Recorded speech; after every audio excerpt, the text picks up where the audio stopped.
You ask Tiger to solve. This deals with linear equations with one unknown. The final result is g equals 21. Let's solve it step by step. Simplify the expression. Simplify the arithmetic. Expand the parentheses.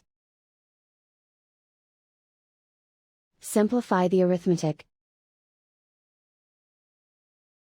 Group like terms.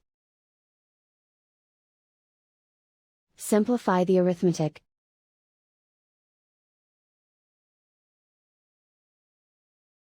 Group all constants on the right side of the equation. Subtract 2 from both sides. Simplify the arithmetic.